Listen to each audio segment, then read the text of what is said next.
Assalamualaikum warahmatullahi wabarakatuh.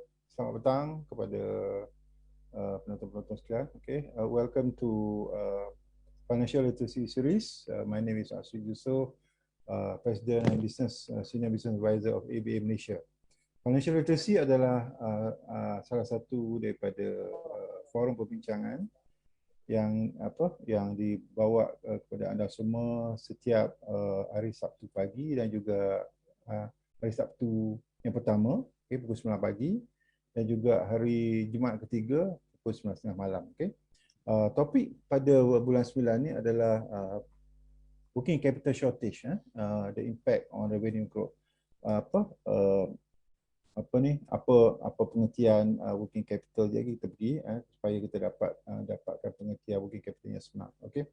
Jadi topik ni adalah antara topik yang kira besar, yang kerap berlaku di kalangan SME, okey, yang menyebabkan business growth dia terencat ataupun terganggu untuk membesar sebabkan oleh kurangnya modal pusingan. Okey, working capital shortage tu adalah kurang modal pusingan yang menyebabkan gangguan kepada revenue growth. Okey, jadi bersama saya pada hari ini adalah Coach Sam Afzan daripada APA. Is Group CEO, Senior Business Advisor. Jadi dengan pengalaman dia juga dapat kita berbincang. 6 years with working with business owners, directly with business owners dalam membangun bisnes tu amat memberi input kepada perbincangan kita malam ni. Okey, sebelum tu Sam, kita buat recap sekejap that pada part 1 pada 4 bulan 9 ni kita bincang pasal apa itu working capital in general. Okey. Yeah. Untuk audien pendengar di luar sana, okey. Ada yang pernah dengar, ada yang tak pernah dengar working capital kan, tapi dalam bahasa Melayu disebut modal kerja. Modal kerja mana bila setiap kerja kita dapat ada kontrak ke atau kita dapat membekal modal kerja diperlukan untuk membayar gaji, upahan dan juga raw material. Okay, itulah dipanggil modal kerja. Dia berpusing. Keuntungan daripada modal kerja tu adalah satu untung kasar yang dipanggil, dan juga dia berpusing sepanjang masa sehinggalah projek tu habis dan dia sepatutnya membesar atas dasar projek-projek kita buat tu. Alright. Jadi kenapa yang dikatakan shortage ataupun dia mengecut tu adalah disebabkan oleh tidak ada jagaan. Bermula daripada tidak ada kefahaman daripada business owner juga macam mana nak jadikan working capital membesar. Kalau tidak dia makin mengecil.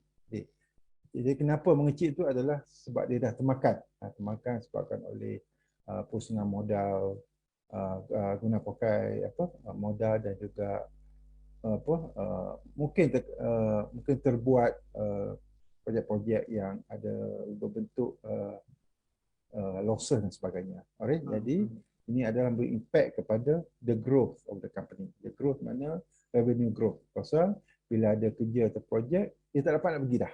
Dia tak dapat nak pergi. Okay? Dan ada yang bersikap that bila ada projek dan dia buat crowdfunding antara kawan-kawan, saudara mara dan sebagainya. Tapi kadang-kadang saudara mara pun tak sempat nak pusing duit orang. To end up with company yang ada ni, walaupun bersifat ada kekuatan, ada niche, dia terpaksa melepaskan projek sebabkan tak ada working capital. Dan pada minggu bulan sebelum tu, yang bulan 8, kita ada bincang topik yang similar juga, ada panggil capital deficit, dan the impact on the capital financing ataupun financial option. Apa itu capital deficit, apa itu penurunan nilai saham syarikat tu yang membuatkan kita tak dapat buat pinjaman loan sebagainya. Itu pun beri impact kepada working capital juga. Pasal kita tak boleh nak buat loan, kita tak boleh sandarkan share kita kepada syarikat, kepada bank, buatkan bank tak boleh nak bagi kita duit untuk grow, sama ada beli fixed asset ataupun beli cost of sale dan sebagainya. Jadi itu adalah antara dua topik utama yang kita bawa, yang 16 years in the market, ABA Malaysia okey, banyak benda yang berlaku yang para usahawan kadang-kadang dia tak perasan. These two topik ni amat penting. Okey. Kalau dia perasan sekalipun dia buat tak tahu dan sebagainya. Buatkan at the end of the day dia tersangkut dan sebagainya. Okey. Jadi itu adalah antara recap ulang kaji pada part yang pertama. Untuk minggu ni, part yang kedua, both of us akan berbincang macam mana nak overcome, macam mana nak mengelakkan daripada terhasilnya working capital shortage tu, ataupun the shrinking of working capital. Because working capital patutnya dia meningkat hasil pada untuk kasar kerja, untuk kasar setiap projek setiap kerja, lepas dia tolak semua sekali dan ada lebihan. Okay? And then dia berputar-putar dan dia membesar. Okay? Itu working capital. Okay? Ada juga working capital yang dianggap bukan datang daripada keuntungan tapi datang daripada credit line bank. Itu pun boleh diambil kira juga sebagai working capital. Alright. Tapi pada dasarnya the shortage of working capital akan membantukan revenue growth pasal ketidakupayaan untuk ambil projek atau kerja-kerja pasal tak ada pembiayaan. Okay? Tak ada cash untuk didahulukan untuk rolling dan sebagainya. Alright. Jadi kita cerita tentang overcome. Okay, Sam, alright. Kalau katalah formula, kalau dekat EBA kita banyak guna pakai formula mudah, katalah setiap RM1 projek kita kena sediakan 30% working capital. Maksudnya setiap RM1 kita ada 30 sen. Kalau projek tu bernilai RM300,000, kita kena sediakan lebih kurang RM90,000 ataupun RM100,000. Okay? Atas dasar 30% tu dia berpusing dan orang bayar kita bill dia dan sebagainya tak? Okey, apa yang buatkan katalah calculation dia betul 30%. Memang that project memang 30% dah cukup. Projek RM300,000 kita sediakan RM100,000 memang cukup secara teori dah. Tapi when come to practicality dia tak cukup, duit tu hilang. Owner kadang tak tahu, owner kadang mencari mana pergi duit tu tak. Aku nak buat projek lain tak boleh. Okay. Dalam that scenario, based on Sam punya experience for the past 6 years working directly with business owner kan. Okay. Apa yang Sam terjumpa? What kind of scenario yang terjumpa yang buatkan calculation tu betul tapi enak duit tu tak ada. Duit yang ada. Patutnya duit tu ada dicampur dengan profit. Betul tak? Ya. Tapi kadang-kadang duit tu tak ada. Yang profit tu hilang, yang pokok yang RM1,000 tu pun hilang dah. Baik, Sam. Okay. Thanks coach untuk jemput saya sekali lagi malam ni. So this is our part 2 Kalau kita, apa yang kita jumpa, kalau macam coach cakap tadi, bila dah buat projection tu, dia dah ada certain numbers yang menunjukkan sepatutnya akan dapat this figure. Tapi satu, kalau yang bila tengok balik sebenarnya duit tu tak cukup pun. Saya nampak ada beberapa perkara lah. Satu, kalau tengok kepada kadang-kadang disebabkan projection dibuat atas dasar information yang mungkin not updated. Dia punya kiraan gross profit, dia punya kiraan cost of sales semua tu berdasarkan data yang lama. Mungkin dah berlaku perubahan harga, mungkin dah berlaku satu penambahan kos dalam dia punya cost of sales tadi, menyebabkan kiraan gross profit dah berbeza. Pasal dalam kiraan untuk kita nak buat, nanti mungkin kita ada kesempatan kita akan share the formula tu. Dalam formula untuk mengira tu secara teorinya adalah kita akan mengambil kira untung kasar gross profit yang akan contribute kepada berapa jumlah kiraan yang diperlukan in order for us to get the working capital required. So tu satu perkara. Bila nombornya bukan nombor yang terbaru, bila orang yang merekodkan tu tidak alert dengan perubahan-perubahan tadi, menyebabkan berlakunya tadi shortage. Tak sama dengan apa yang dirancang. Kedua adalah pada saya biasanya bila kita kira untuk working capital requirement adalah berdasarkan kita punya profitability, which is based on revenue, kita ada cost of sale, kita ada untung gross profit, kita ada fixed cost and then kita ada apa net profit.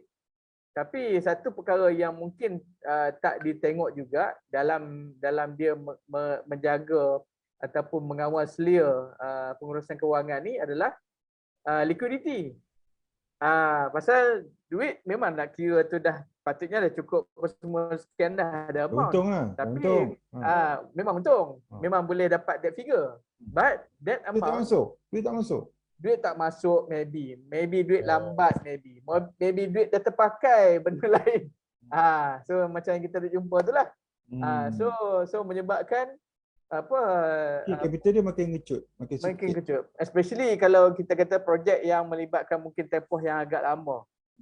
So apa bila kita run untuk dia mendapat payment daripada projek-projek lain lambat, projek yang sebelum ni lambat, dia ada kemungkinan dia mungkin pakai dah projek yang apa dana yang nak digunakan untuk projek sekarang ni. So at the end apa to certain extent kita nampak ada yang sampaikan mengguna pakai dana yang sepatutnya digunakan untuk working capital dah digunakan untuk fixed cost, membiayai dia punya kos operasi pula dengan gaji, dengan rental and so on. So at the end tak sama lah. Pasal dana yang sepatutnya dikira mungkin katakan dalam bulan 9 ni dikira patutnya ada jumlah 300,000. Tapi projek mungkin ambil masa 2 bulan. So throughout that 2 months dah berlaku pengaliran keluar dana tu ke tempat yang lain. Bukan kita kata yang tu tak penting, tapi dana tu dah sepatutnya diallocate untuk projek, patutnya projek sajalah. So kalau nak dapat ni kena ambil dana lain.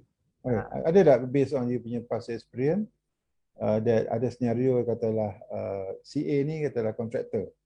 Dia dapat projek katalah sejuta kan. Tapi tanpa buat calculation dengan betul berapa working capital requirement dia, dia terus dia buat crowdfunding ke atau ada hutang orang ke sejuta juga.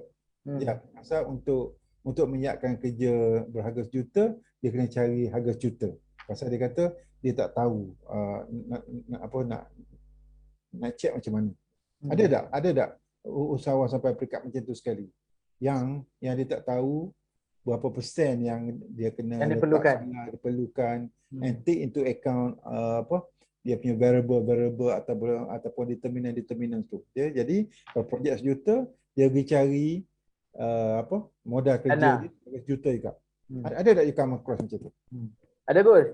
Ada yang bila dia ingat bila dia nak completekan 1 million tu dia kena cari sejuta juga untuk dia menyiapkan projek yang bernilai sejuta. So pada saya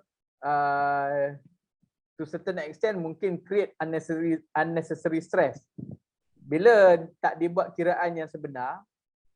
Pasal bila kita kira untuk working capital ni, kita akan ada 4 perkara yang macam kita bincang sebelum ni lah. Ada 4 perkara. Satu gross profit, berapa dia punya peratusan untung kasar. Kedua adalah kita panggil AR days ataupun account receivable days, iaitu berapa lama tempoh untuk dia mendapat payment daripada klien. Credit period lah tu. Credit period yang dia bagi pada klien untuk dia terima. Kedua, rata-rata 60 hari lah kata. So depending on project juga, on business nature. Pasal kalau mungkin dengan government ada yang pergi 30 hari ada, 60 ada. So 90 pun ada. So sampai kita dengar pun almost 1 year pun ada. So lain projek lain dia punya tu. Kedua adalah kita kira sebagai account payable days, which is berapa hari yang dia dapat credit term daripada supplier, daripada pembekal dia. Maksudnya tempoh untuk dia membayar berapa hari, berapa lama. So yang kalau tadi kita untuk menerima, yang ini pula adalah untuk kita bayar supplier kita. So dua tempoh yang berlawanan. Okay? Yang ketiga, yang keempat seterusnya adalah inventory days. Stock. Stock. Meaning that berapa hari stok kita tersimpan secara idle, tak bergerak, tak ada orang order. Kalau macam stok yang dah ada dalam, walaupun ada dalam store tapi kita dah tahu ada orang nak order, tunggu nak deliver lain. Ini tak ada orang nak order pun. Tak ada, so it remain idle, meaning that kita punya cash stuck dekat situ. So berapa hari yang diperlukan untuk secara average yang diperlukan oleh stok inventory tadi keluar daripada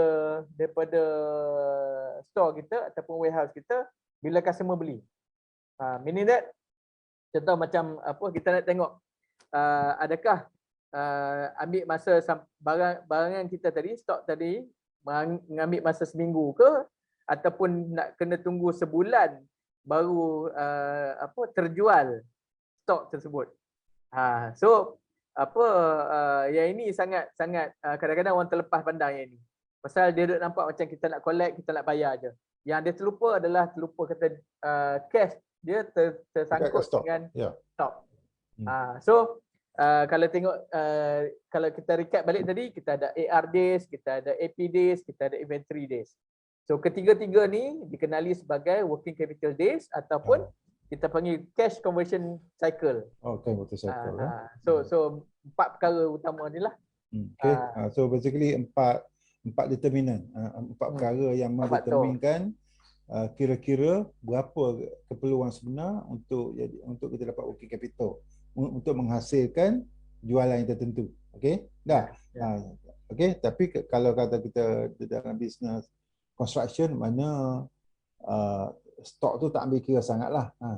Tapi stok ada dalam, kalau dia retail retail business dan sebagainya. Trading, retail, bekal.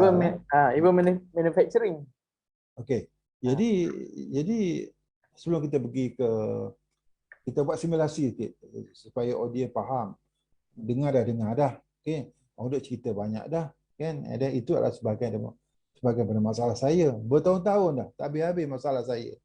Kalau dia tanya, apa masalah anda dalam bisnes? Macam-macam. Tak cukup bisnes, tak cukup apa macam kan. Antara banyak-banyak tu pula, kita pun tak cukup modal pusingan juga. Betul tak? Tak habis-habis. For the last 10 years pun ada masalah tu. Tapi tak pernah dapat diselesaikan. Betul tak? And every year ada je masalah working capital. Dalam masalah dapat stay yang susah. Working capital masalah pun ada. So tak selesai. Itu jadi menyebabkan company yang grow tu just like capital bank yang baru nak naik punya heavy dah kan, sampai tahap idle tu dah. Okey, jadi untuk yang katalah sebelum kita pergi ke simulasi dah. Okey, kita pergi ke satu senario yang mengatakan bahawasanya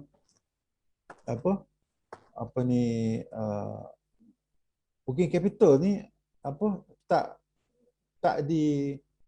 tak diambil peduli sangat sama oleh kata-kata business owner lah. Okay, baik supply dalam bentuk supply yang business, dalam bentuk kedai runcit ke apa dah. Okay.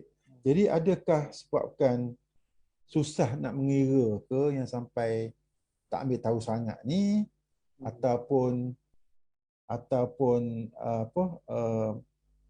dia tak perasan ke, atau dia tak minat ke, macam mana? Kata-kata working capital adalah antara penyakit terbesar dalam membangun sebuah bisnes. Okey. Bagi saya dia lebih utama berbanding dengan capital deficit tadi. Pasal capital deficit dia perlu sangat untuk nak buat pinjaman, pasal bank menengok dari segi modal saham.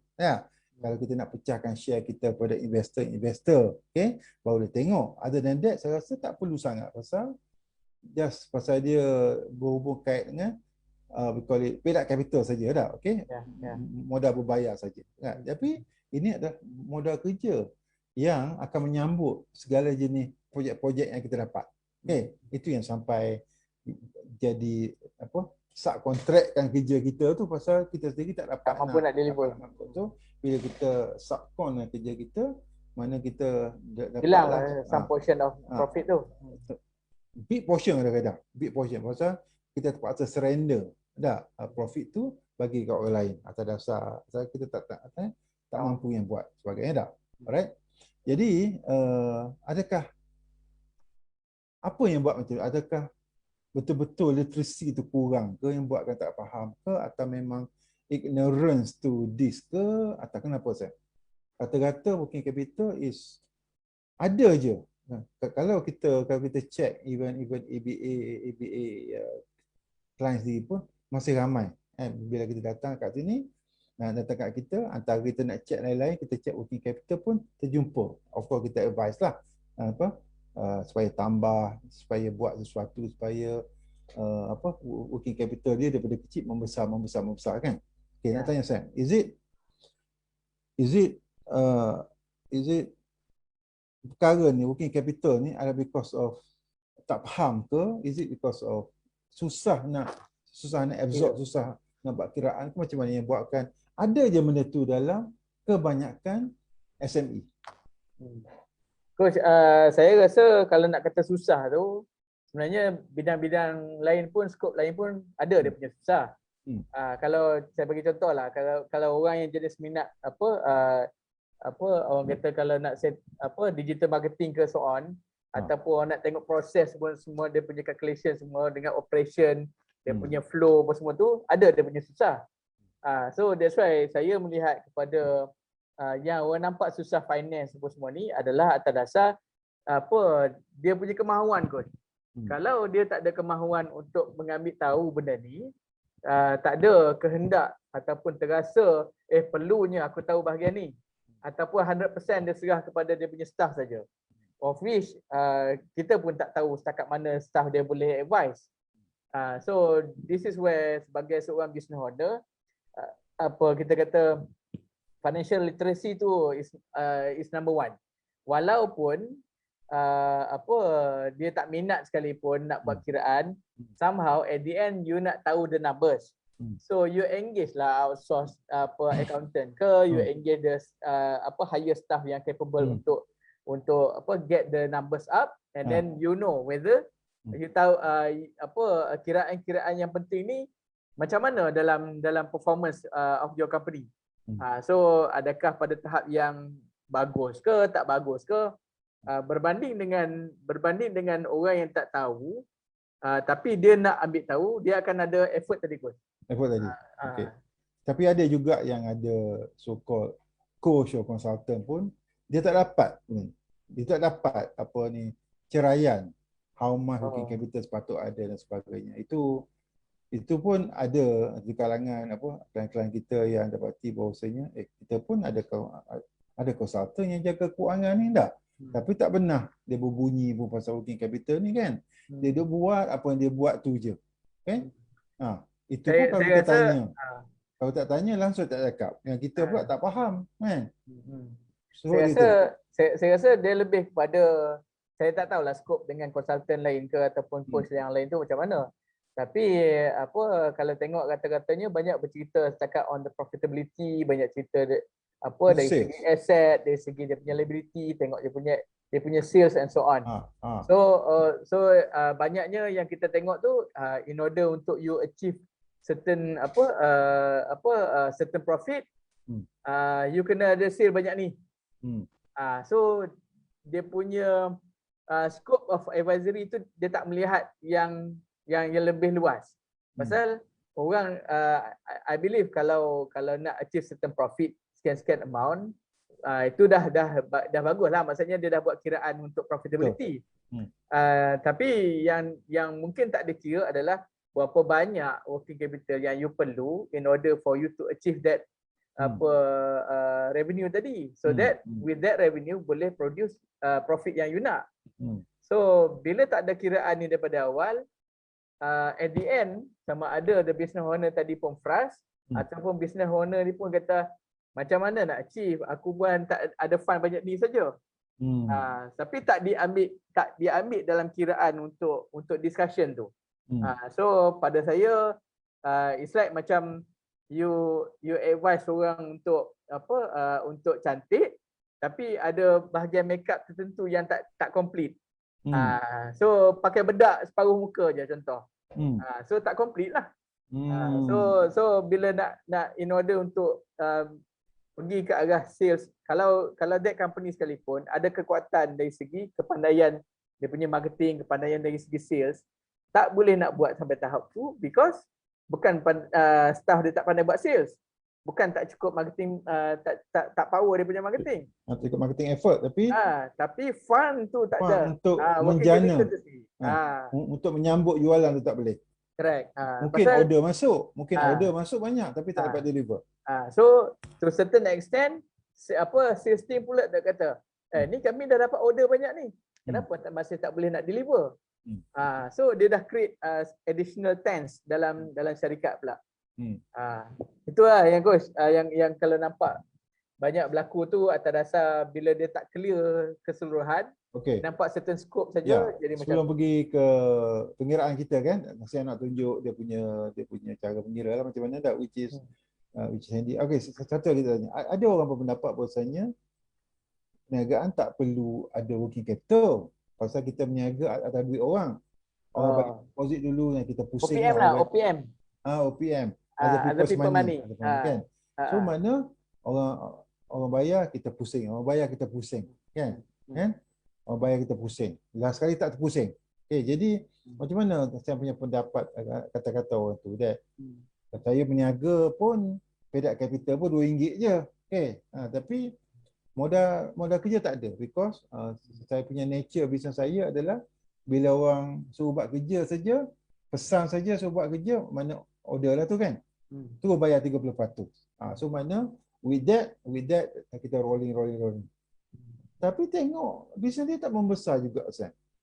Kan? Patut membesar lah pasal you tak menyediakan duit sendiri, mana you pakai duit orang kan. Tapi kenapa pakai duit orang pun bisnes tak membesar juga. End up with kerja tak siap and you owe people balik. Kenapa tu? Ada tak senario macam tu Sam? That konsep OPM tadi, other people's money. Saya ada terjumpa perkara ni coach. Meaning that ada beberapa faktor. Satu adalah mungkin setengah bisnes ataupun setengah projek boleh dibuat, tapi dia tak boleh nak buat selalu, satu.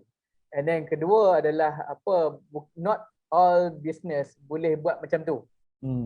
Kalau kita kata ini satu pengalaman kecil my wife ni pun ada sekali pernah order food daripada ni lah, untuk Grab food apa semua ni, tapi bukan melalui Grab, direct dengan owner yang menjual secara online. So order, kalau tak silap saya, nasi dagang satu, nasi kabu satu.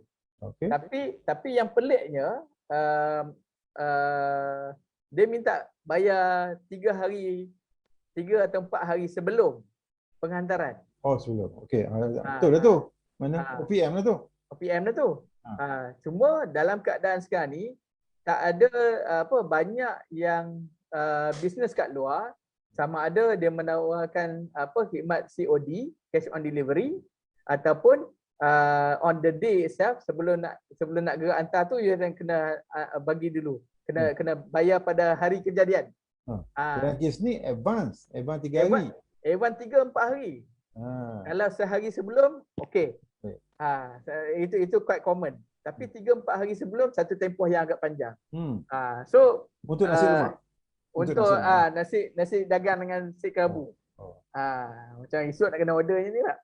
Boleh. So apa yang kita heran kat situ, ni balik pada soalan coach tadi, adakah boleh dibuat dalam semua kenapa jadi macam tu, and then what will be the effect kan. So to certain extent, bila menggunakan pakai OPM ataupun it's not, bukannya tak bagus, tapi to certain extent you dah hilang you punya advantage, you punya kekuatan tadi tu. Yang orang nampak takkan nak order banyak ni pun nak kena bayar seminggu awal ke tak. Sedangkan dalam pasaran orang players lain, industri players lain dah menyediakan sama ada cash on delivery, COD ataupun a day before ke. Ini ke nasi sedap, packaging pun cantik. Dia dah tak ada isu pasal produk. Produk quality kita kira bagus lah. Tapi this kind of arrangement yang menimbulkan, kita pun jadi pelik.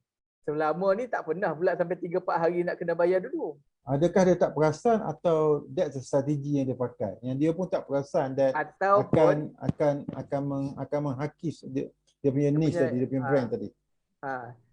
Ataupun pada perasaan saya juga ada kemungkinan dia ada order lain yang dia nak siapkan dalam 1-2 hari sebelum kita punya order tu. Menggunakan pakai duit saya tadi.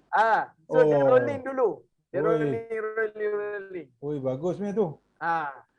So because of dia nak deliver job yang lebih awal, so dia kena ambil mana nak cekau ni. Duit depan bawa kalau bakar. Bawa. So at the end kalau tak dijaga dengan betul, dia akan trap. Katakanlah to certain extent dia punya business tu dah last day. So orang yang dah order awal, yang dah bayar awal kat dia, tak dapatlah kalau dah duit dia tu modal dia guna pakai untuk ni. Bunyi macam lagu perang ni tu. Tak tahulah perang apa kan. Tapi satu perkara yang pada saya walaupun to certain extent ada bagusnya pasal kita tak keluarkan kita punya duit dulu, tapi mungkin bersifat short term, mungkin bersifat projek. Mungkin small project. Katakan macam kawan-kawan nak buat nak collect duit untuk kita kata buat t-shirt lah, t-shirt untuk alumni ke whatever, collect dulu, okey, kita faham. Tapi kalau dia ni sebagai seorang business owner yang run business tu pakai model tu. Dan bukan dia collect 30% deposit, 30% ke 50%. Ni terus 100% dah. 100% dah kena bayar dulu. And then itu adalah dia punya right juga. Kita tak boleh kata tak. Dia ada right untuk buat tu atas dasar dia punya own policy. Cuma as a customer ada pilihan. Kat mana yang dia boleh berurusan dengan same quality of product, same kind of orang kata senyuman customer service, tapi better payment arrangement. So ini pun satu perkara yang saya rasa akan memberi impact bila tak dilihat. Pasal saya tengok kata-kata banyak juga bisnes yang price dia tak semurah player lain, agak mahal. Service no complaint, but yet dia orang pilih dia atas dasar they give some flexibility in term of dia punya payment tadi. Pasal dia tak memerlukan sangat orang tu punya duit untuk deliver dia punya job. Pasal dia dah ada fund. Itu yang panggil working capital tu. Correct. So kekuatan tu to certain extent membolehkan dia command more business, membolehkan dia command better margin. Dalam kes ni, the real niche-nya adalah apa dia? Business tadi. The real niche dia adalah working capital tu ke atau advantage-nya ada working capital? Kalau pada saya to certain extent dia boleh jadi niche kot. Dalam keadaan industri lain tak ada. Ni contoh kalau kita ambil sekarang ni ada Hulah. Hulah, okey. Kan coach pun beli bayar 3 kali. Coach pun beli kursi lah apa semua kan. Okay. Ada sekarang ni jual kasut pun ada, boleh bayar 3 kali. Ada a few platform lah. Hulah dengan Atom ke satu tak silap. Kalau kat Australia panggil Afterpay. Okay. So this is something new dalam market compared dengan konvensional yang ada yang sebelum ni. Yang mana in order untuk you membeli kasut berharga 180, kalau kita pergi ke kedai ke ataupun kita beli secara online 3 kali, biasa RM60. Kalau biasa dia kena bayar 180 siap dah. Biasa. Tapi with this flexibility, they allow people to pay 3 times. So that walaupun ada setengah orang kata tak setujulah nanti menggalakkan you berhutang apa semua kan. Tapi to certain extent kalau digunakan pasal this is tool. Sama macam pakai dengan baik tak ada masalah. Sama macam credit card. So kalau credit card setengah orang kata tak bagus apa semua, tapi setengah orang pakai credit card untuk tujuan-tujuan better flexibility. So dia nak menjaga dia punya cash flow maybe. Instead of lump sum 180, 60. Tetap bayar juga, bukan tak bayar kan. So pada saya apa yang this platform dah sediakan Hula, Atom apa semua tadi dan bekerjasama dengan certain brands. Kalau saya yang saya nampak tu macam even Ali Ihsan pun ada kerjasama dengan Hula and so on lah. So dia membuka ruang, memberi satu advantage kat dia, dah to certain extent dah jadi niche. By having collaboration dengan platform tadi. So orang instead of nak pergi, contohlah dia boleh walk in into mana-mana store, store sukan untuk beli 180. Tapi kalau platform ni, why not? Dia boleh tengok model sama tak?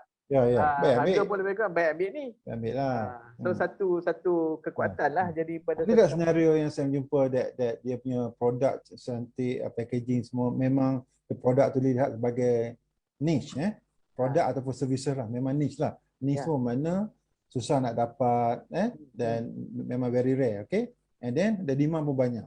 Alright. Ada tak yang dia disambut dengan baik oleh working capital yang dianggap sebagai advantage pula?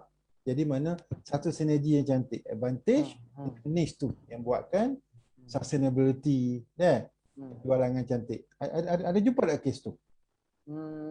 Ada tak? Mungkin tak jumpa di kalangan kita punya klien, tapi saya ada terbaca lah.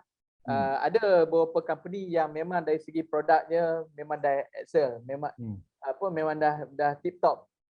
Tapi bila ditambahkan lagi dengan flexibility tadi, contoh macam kita cakap advantage.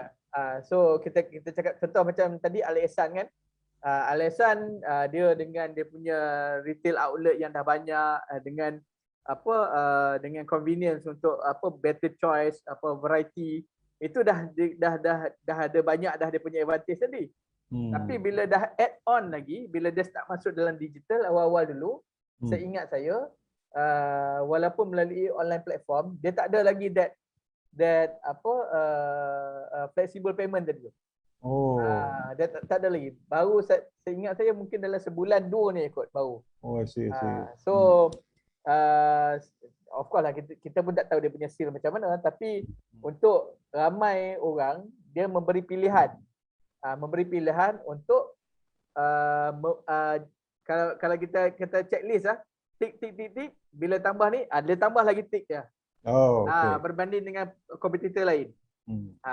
So saya rasa of course produk-produk ataupun servis yang excellent tu adalah satu yang wajib, satu yang perlu, regardless industry, regardless of product. Tapi bila ada additional working capital yang allow the business to be more aggressive, to be more visible kepada target market, ini lagi baiklah.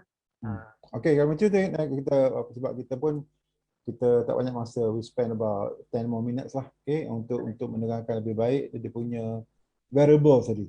Ada satu keanjalan ataupun situasi yang sewajibnya, bukan seharusnya lah, sewajibnya menjadi kepandaian tuan punya perusahaan ataupun business owner dah. Okay, bukan kata benda ni saya harap kat accountant saya lah. Okay, dia yang cakap berapa. Okay, kalau dia pandai dia boleh cakap betul kan. Okay, kalau dia pun sesat juga then tak dapat. Okay, so Sam, maybe saya boleh start dengan determinant, the first determinant. Pasal ada 4 senario atau 4 determinant tak yang buatkan satu-satu working capital dia berubah kan, berubah banyak atau berubah sikit yang boleh memberi satu bacaan bahawasanya dalam setiap masa, setiap projek ataupun dalam satu-satu masa syarikat tu memerlukan satu X amount yang standby tak, hasil daripada variable ataupun nature of the punya business tadi, ya. Alright, okey tak? Okey. Ini satu contoh yang kita jadikan satu simulation kat sini. So untuk this company kita letak ABC Sdn Bhd. Kenapa ni saya agak? Ini bisnes dia dalam bisnes trading. Trading. So 1 million sale. Untuk dia kalau ikut kat sini dia set for 1 million sales for 1 year. This is 1 year punya sales, 1 million. 12 bulan lah. 12 bulan and then cost of sale dia adalah 600,000 which is 60%. Dan untung kasar adalah 40% kalau kita tengok sini ya. And then berdasarkan fixed cost yang ada sekarang adalah 350,000 which is 35%, which will leave you net profit of 50,000 or 5%. So kiraan break even ini saya sikit. kata Untuk bersih tu sikit tu Sam. Kalau berbanding dengan 1 million yang besar. Yes. Kan? Saya rasa itu pun dah kena tengok dah kalau kalau informasi tu sampai kat meja business owner kan. Okey. Saya rasa 1 million sales dan kita dapat untuk bersih 5%, saya rasa sesuatu indikator yang buatkan nak kena tengok ni. Betul tak? Kan? Ataupun tak apalah, itu rezeki dah kita banyak tu lah. Antara perkara yang nak kena tengok adalah selalunya kita akan zoom kepada fixed cost dululah. Ada tak perkara yang non-business related pun dimasukkan dalam tu? So kalau dah masuk tu macam mana tu rupa tu? Mungkin ada melibatkan benda-benda personal lah coach. Contoh macam mana transaction yang tak melibatkan bisnes lah. Tak melibatkan bisnes operasi lah. Operasi. Contoh macam apa? Hutang pada bisnes lama. Itu satu. And then your own personal hutang pun dibayar oleh company. Ataupun kita kata non related business transaction tu. Mungkin juga melibatkan something yang your own personal pleasure. Yang bersifat mungkin you ada hobi dengan motor besar semua ni kan. Kumpul kereta. Kumpul kereta and so on lah. So of course itu adalah hak owner masing-masing pasal dia punya own business. Tapi kita melihat dari segi kalau kita nak ni, kita akan tengok apa dia punya operational profit yang sebenar lah. Kalau dekat EBA benda tu yang kita tengok. Okay, so mungkin yang tu dalam topik lain kita boleh buat. Okay, saya rasa topik bulan 10 pun nak awal-awal lagi saya dah set kepala lah. Saya nak cerita tentang break-even awal-awal lagi. Tapi hari ni tak cerita pasal break-even, tapi untuk bulan 10 insyaAllah break-even. Okay, Sam. Tapi untuk hari ni saya bagi sedikit tengok apa yang dikira sebagai break-even. Pasal break-even, macam mana kita nak dapat kiraan adalah bila fixed cost divide by gross profit percentage, gross profit margin. So untuk this business, break even adalah 875 atau 875,000, meaning that kalau the business achieve this amount of sales, dia tak untung, dia tak rugi. So the amount itu cukup balik modal saja. So since kita nak bincang lebih banyak dalam mungkin ke depan mungkin bulan 10 ke bulan 11 kita akan zoom, insyaallah. So okay, berdasarkan simulation for this company, AR days adalah tempoh dia terima bayaran daripada customer. Inventory days 60 hari. Inventory tu duduk kat dalam store, tak bergerak. Masuk 61 hari barulah ada stok yang terjual. 45 hari. Dalam tempoh 45 hari dia nak kena bayar dah. Nak kena bayar dia punya supplier. Stok tak bergerak tapi kena bayar. Pakai duit mana? So kalau ikutkan kat sini, dia punya kiraan adalah AP days plus inventory days minus AR days plus inventory days minus AP days. So kalau ikutkan kat sini 90 campur 60 tolak 45. So memberikan kita jumlah 105. So 105 adalah working capital days. Working capital days atau macam saya maklumkan tadi, cash conversion cycle. Mana daripada barang mentah sampai ke jual pusing balik dapat duit lah. Dapat duit. Okay. So semua total up lah. And then of course dekat sini ada kiraan untuk account receivable balance. So this is the amount yang dikira berdasarkan sales. Berdasarkan sales ada dia punya formula yang ini. And then you get this amount lah. So sama juga dengan inventory days yang berdasarkan jumlah tadi dan divide dengan inventory days. Cuma kat sini kalau tengok balik dekat inventory balance dia melibatkan cost of sale. Dalam kes ni 600,000. Kalau untuk ARDs dia melibatkan jualan, jumlah jualan 1 million. So terbalik dengan kat sini. And then untuk account payable days pun melibatkan cost of sales, cuma kali ni didarabkan dengan AP days which is 45 hari. So this is the amount yang dikira berdasarkan formulation tadi. So you get 73,000. So balik kepada working capital, macam mana you nak buat kiraan? Basically sama juga macam kita kira untuk AR days, inventory days semua tadi tu. Untuk working capital days, which is kalau tadi kita campurkan AR days campur dengan inventory days minus AP days. So dekat sini adalah kita ambil AR balance, berapa jumlah dalam RM. And then kita ambil RM. Okay. dalam RM. Ni jumlah dalam RM. And then inventory balance, berapa jumlah dia. And then ditolak dengan AP balance, account payable balance. So berdasarkan simulation ni, this company memerlukan sebanyak RM271,233 setahun. Ataupun jumlah working capital ataupun 27% daripada total jualan. Total jualan, betul. Cuma setiap RM1 yang nak jual memerlukan 27 sen. Betul. Untuk day rolling, untuk day rolling.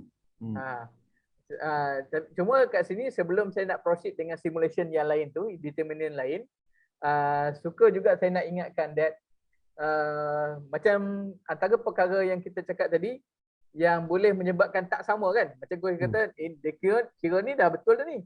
Kenapa tak sama? Pasal this is 1 year punya calculation. Tu ada 12 bulan yang berlaku macam-macam. You ada kalau dalam bidang mungkin bisnes makanan yang melibatkan ayam, dalam seminggu 2 ni kita dah dengar harga ayam naik apa semua. Telur pun naik and so on. So kalau dibuat kiraan tu pada bulan 1, chances adalah bulan 12 akan berlaku perubahan. So that's why to certain extent kadang-kadang nak kena dibuat kiraan quarterly, every month. Especially sekarang ni dengan keadaan lebih uncertainty, mungkin kiraan tu kena buat lebih kerap, which is every month satu tempoh yang lebih munasabah sekarang ni. Tapi kalau akaun tak mantap, yang tak keluar, even quarterly pun tak keluar, apa lagi monthly, nak kira macam mana je Zan? Ini kira macam mana tu? Kira belakang? Delete sikit lah tu, tengok ID kat mana lah. Pasal nak tak nak memang nombor kena mantap, nombor kena. Adakah nombor punca pada situ yang buatkan tak terbuka hati orang nak tengok nombor punca daripada nombor tak ada, kalau ada nombor tak betul. Nak sangat ni, saya rasa ini adalah satu rahsia dalam menjalankan satu perniagaan. Saya kata ni tak, okay? A secret, okay? A secret ni mana bukannya secret orang tak tahu, secret pelaksanaan, betul tak? Tapi untuk dapatkan ni, dia kena dapat akaun yang siap betul dan sebagainya. Jadi adakah problem-problem yang tak faham ni sebenarnya bukan tak faham. Sebenarnya akaun tak ada tu yang buatkan determinants of yang sebenarnya. Tapi saya letakkan juga coach, saya letakkan perkara ni letak balik kepada the business owner. Kalau seorang tu sanggup engage untuk kita kata digital marketer, outsource kan dia punya digital marketing in order untuk dapatkan sales kan. Walaupun dia tak tahu, dia pun tak tahu macam mana nak tengok dia punya statistik and so on. Tapi disebabkan dia rasa benda ni perlu, dia rasa benda ni penting untuk bisnes. So dia ambil tahu, dan kalau aku tak tahu pun aku kena get someone yang tahu to be part of my business. Sama ada outsource ke ataupun dia hire orang tu. So why not the same approach dia gunakan untuk melihat dia punya financial ni. Saya betul tak kalau saya tengok daripada Raja ni, setiap RM1 kita boleh triple kan. Betul tak? Okay? Mana kalau kita ada modal RM1, mana kita boleh menghasilkan 3 kali ganda. Tak daripada jualan tu. Hasil calculation ni atas syarat variable tu dikena pasti, Dan tak, and diambil kira. Betul tak? Betul? Kalau tak diambil kira yang betul, saya rasa gandaan 3 kali tu dapat tak saya agak? Kalau tak dapat tu gandaan tu. Dapat. Eh?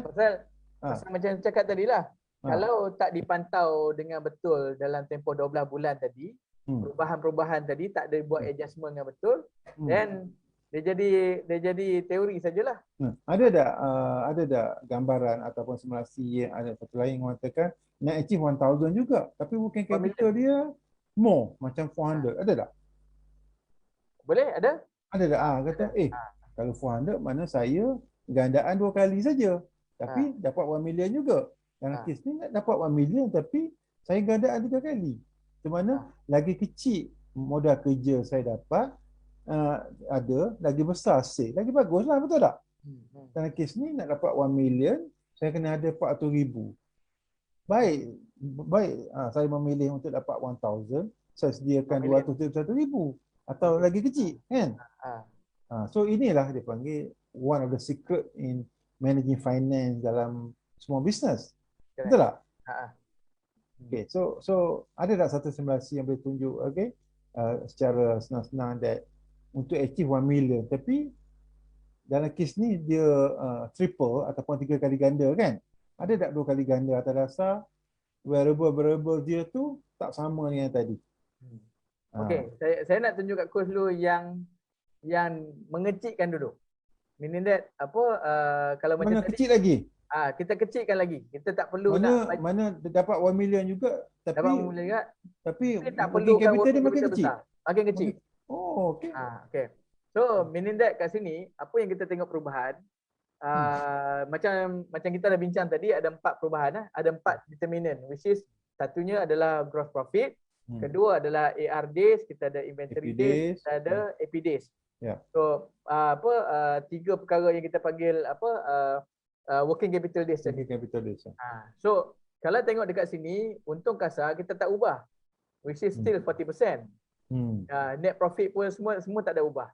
Okay, but the difference adalah bila tuan-tuan dan puan tengok dekat bahagian AR days. So instead of 90 hari, sekarang kita kurangkan jadi 70 hari. Instead of inventory days daripada 60 hari, kita kurangkan jadi 50 hari. Itu percepatkan lagi. Cepatkan jualan. Okay. Instead of AP days 45 hari, kita jadikan 50 hari. Meaning that we negotiate term dengan kita punya supplier, boleh tak extend lagi 5 hari. So allow us to have a lower working capital. So based on these numbers, walaupun kita kata break even dah sama, tak ada impact on the break even, tapi apa yang bezakan adalah bila dikurangkan tempoh tadi, working capital days daripada 105, disebabkan kita dah buat perubahan kepada ketiga-tiga determinant yang bawah tadi, kecil jadi 70. Membolehkan dia jadi tinggal 70 hari saja. So kita kurangkan di bahagian AR days dan juga inventory days, kita lebihkan sikit dekat AP days. At the end, kalau tengok pada calculation ni, membolehkan working capital yang diperlukan cuma 191 sahaja. Untuk menghasilkan 1 million. Untuk hasilkan 1 million juga. So which is kalau ikutkan kiraan ni 19% lah berbanding dengan 27%. Banyak. So 8%. Kalau coach cakap tadi kalau RM1 memerlukan 27 sen tadi. Sekarang ni RM1 juga, tapi kita cuma memerlukan 19 sen saja. 19 sen modal kerja. Correct. So apa aktiviti yang nak dibuat kat sini, so banyaklah sebenarnya. Mungkin dari segi kita nak kena mantapkan kita punya credit control, follow up payment. Dapat. I think benda ni akan jadi topik ke depan lebih detail, kan? Ringkasnya macam itulah. Macam mana you nak cepatkan you punya inventory cepat keluar daripada store, you punya warehouse. Tu mungkin nak kena buat campaign and so on. Okay, so yang ini pula adalah satu simulation yang besar. Memerlukan working capital besar untuk menghasilkan 1 million. Saya nak tunjuk satu lagi, coach. Sekejap.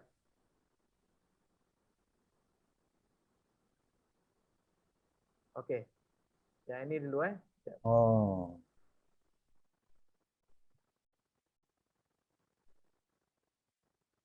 Oh, makin kecil pun ada. So sama juga kalau kat sini apa, saya tak ubahkan dari segi dia punya working capital days. Sama juga. Tapi macam mana kita nak ni lagi adalah satu cara lagi, kita tengok dekat gross profit tadi.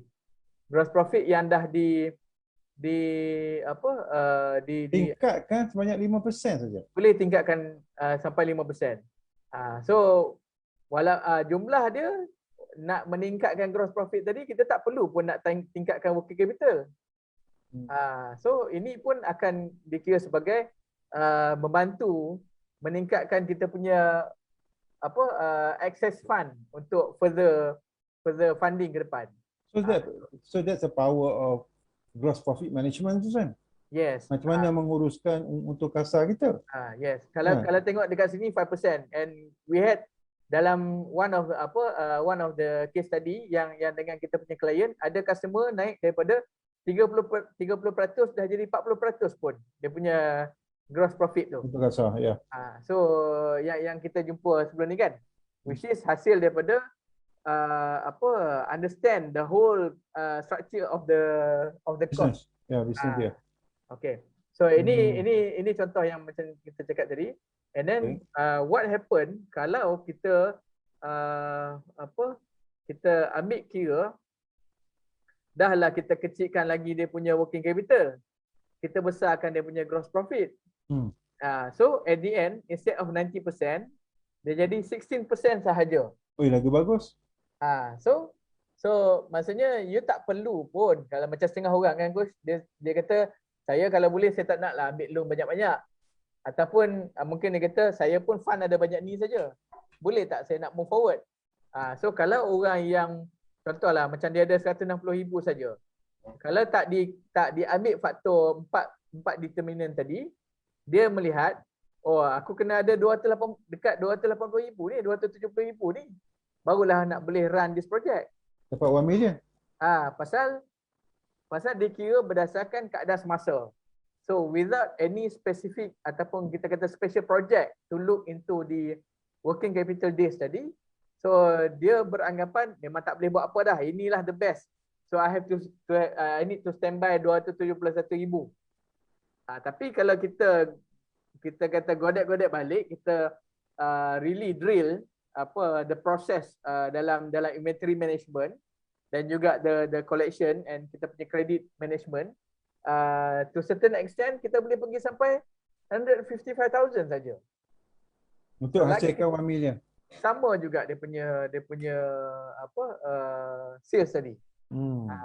So basically dia 4 ke 5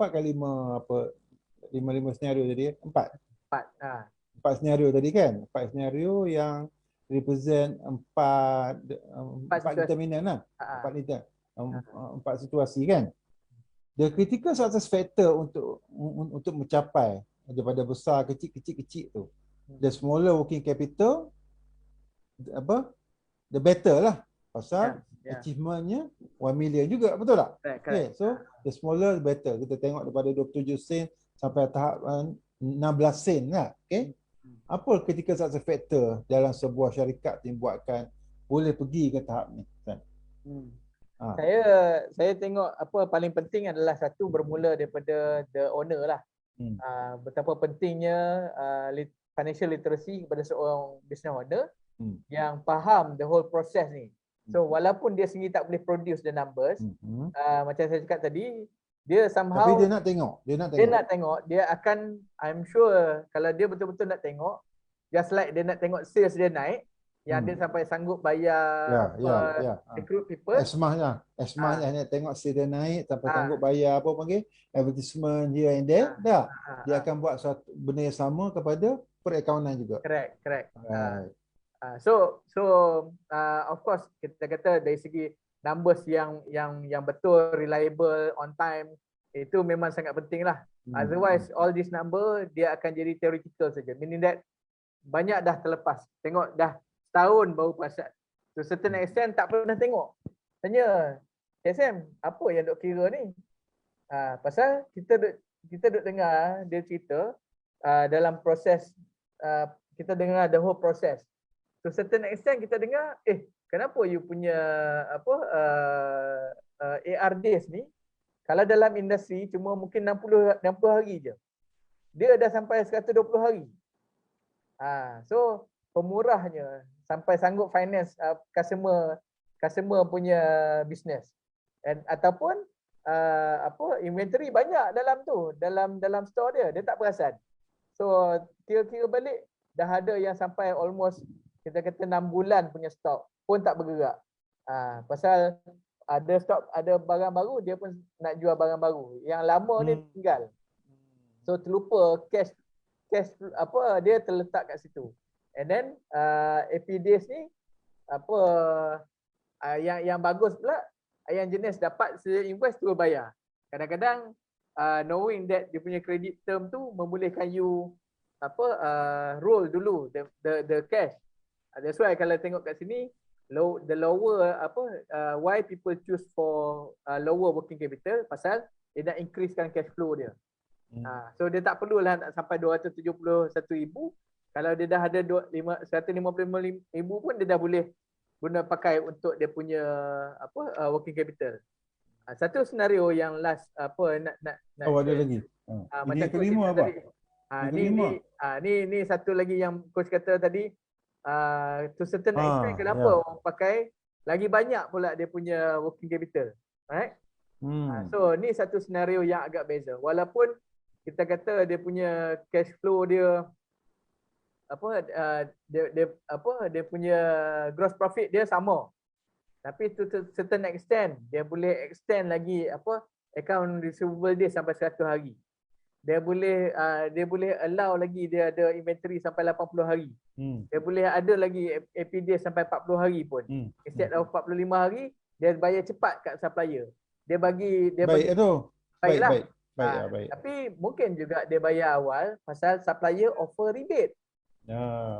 So actually they take advantage of that percentage tu. That's why saya tengok kat sini, kenapa some company choose to have higher working capital, pasal dia nak increasekan profitability. Kalau kita tengok kat sini pun mungkin juga bila you ada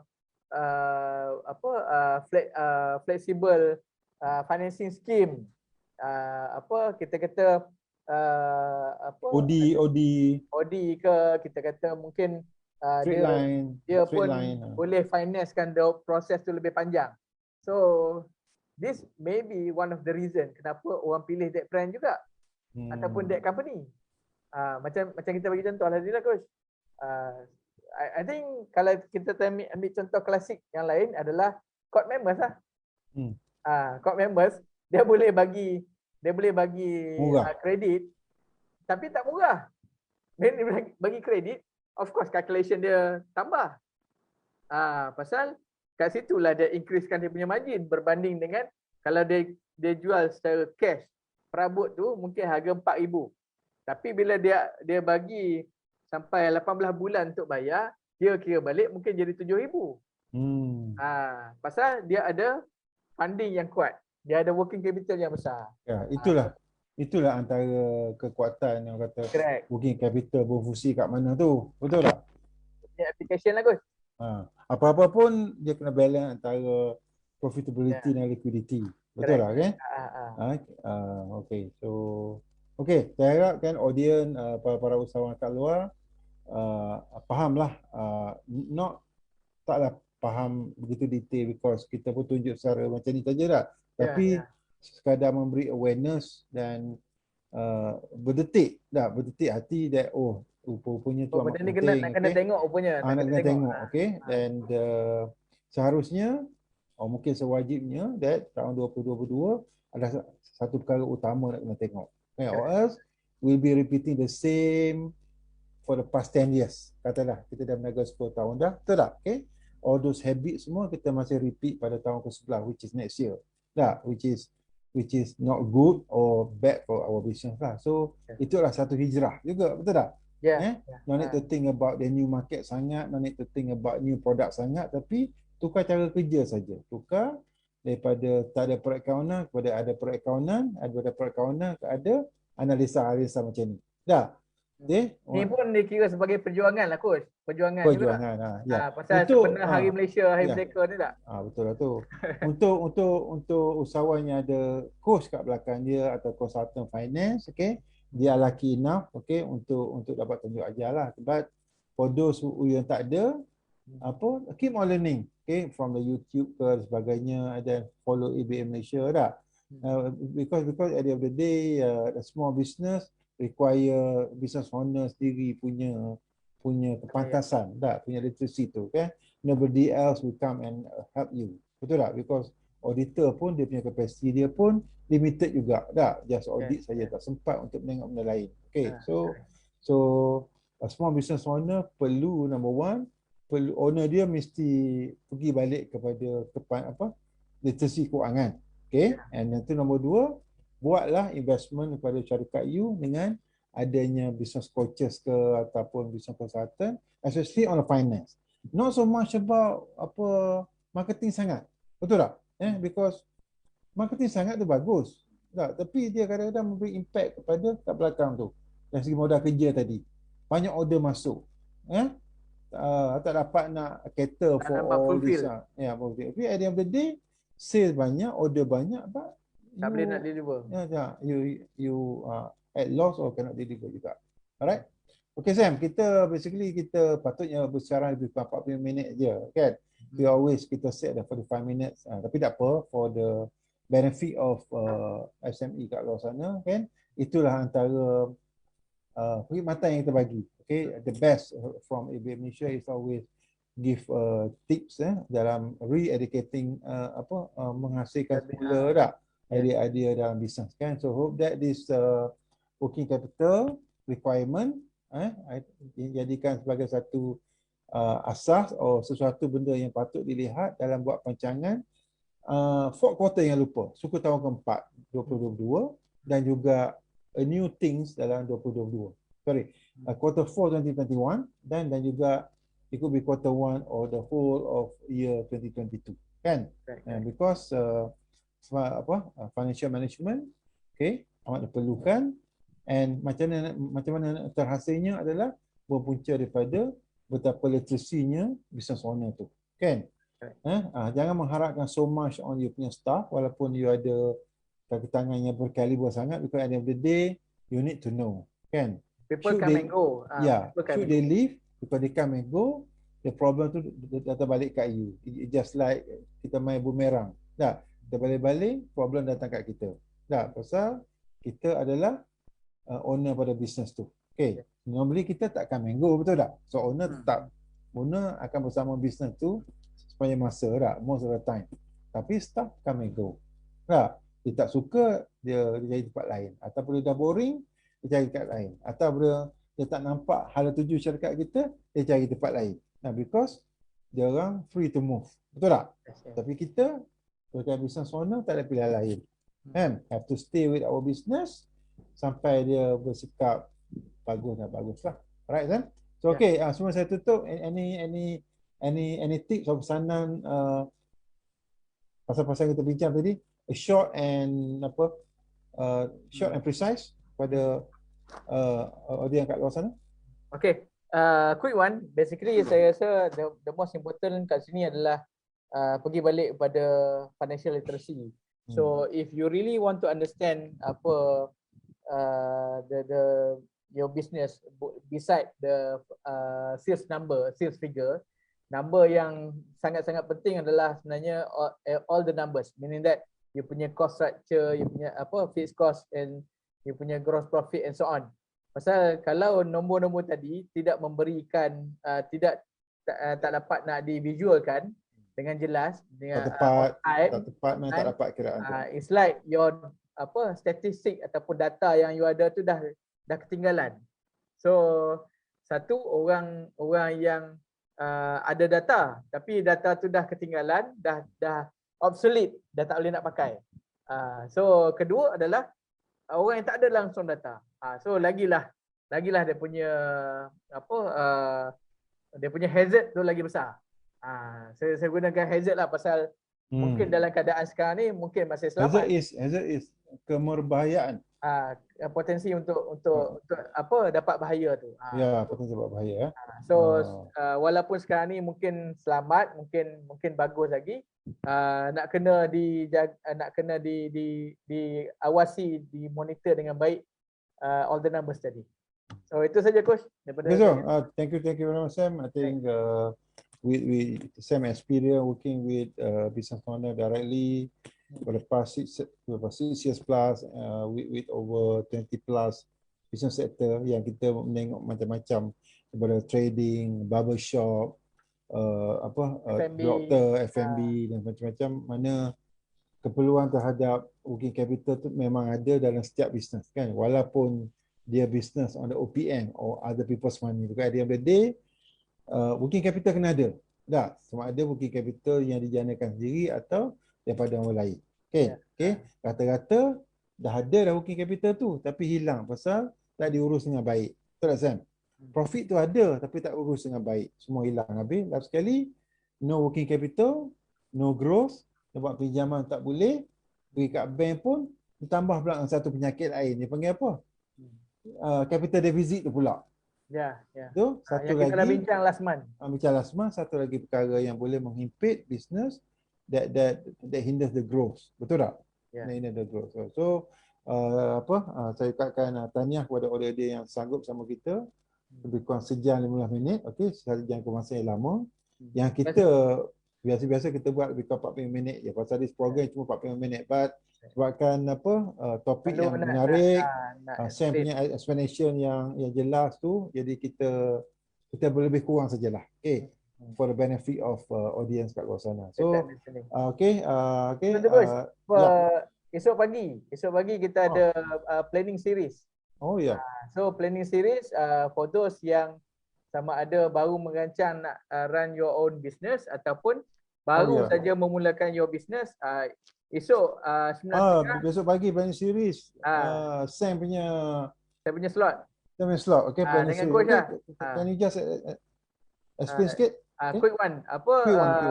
Tajuk ni adalah how to plan for new business. Part 1 ni kita akan bercerita ideation stage. Satu peringkat yang awal dalam sebelum kita nak mulakan satu bisnes tu, biasanya kita perlu dapatkan idea-idea yang jelas, yang betul sebelum kita nak memulakan kerja-kerja yang lain. Kita nak launch ke, kita nak validate ke, benda paling awal sekali adalah ideation. So esok kita akan bincang ada 4 perkara yang kita bincang dalam topik esok pagi 9:30 di FB ABA Malaysia live. Okay. Esok betul lah. Esok kan. So basically is one of 5 punya series lah. Okay. Okay. Siri pertama dalam pembentukan idea untuk sebuah bisnes baru. Apa perlu buat? Okay. Apa perlu buat? Stage 1. Itu phase 1 antara 5 fasa yang akan bergerak 2 minggu sekali sampai habis 5 fasa tu. Okay. Okay. InsyaAllah untuk financial literacy pula saya menampakkan sebagai bulan 10 ni antara keperluannya adalah mungkin juga how to calculate the break-even yang sebenar, kan? How to reset balik we call it pricing policy with, kan? Okay, itu adalah perkara-perkara yang masih dalam perancangan. Apa-apa pun tunggu dan lihat. Okay, financial literacy by me Asri Yusof every first Friday of the month and juga every third Friday of the month. Okay, part 1, part 2 dan saya sendiri pun okay planning series dah. Every third Saturday of the month sekali je, dan juga Jumaat malam. Jumaat malam, okay, untuk part 2 juga. Okay, jadi semua ni adalah tarikh-tarikh itu kita akan maklumkan dalam okay. Jadi semua ni adalah satu contribution ABA Malaysia, okay, sebagai sebuah firma dunia cara perniagaan which has been operating for the past 15 years and this year adalah tahun yang ke-16 that we have been in the market serving 20 plus business sectors, okay, right from the professional sampai ke 25 million sales per annum, okay, working together with the business owner dalam bermacam-macam kerana problem, issues and challenges. Not Ya. working capital saja, dah. Solvency, profitability, issue what? Liquidity. Issue pricing, Ya. issue team, issue vendor, kan? Issue sustainability dan pelbagainya. Kan? So, with this saya cakapkan terima kasih kerana bersama kita malam ni dan I see you again. Thanks a lot Sam for your time tonight and for your brilliant teaching. Alright, thank you very much. Baik. Assalamualaikum warahmatullahi wabarakatuh.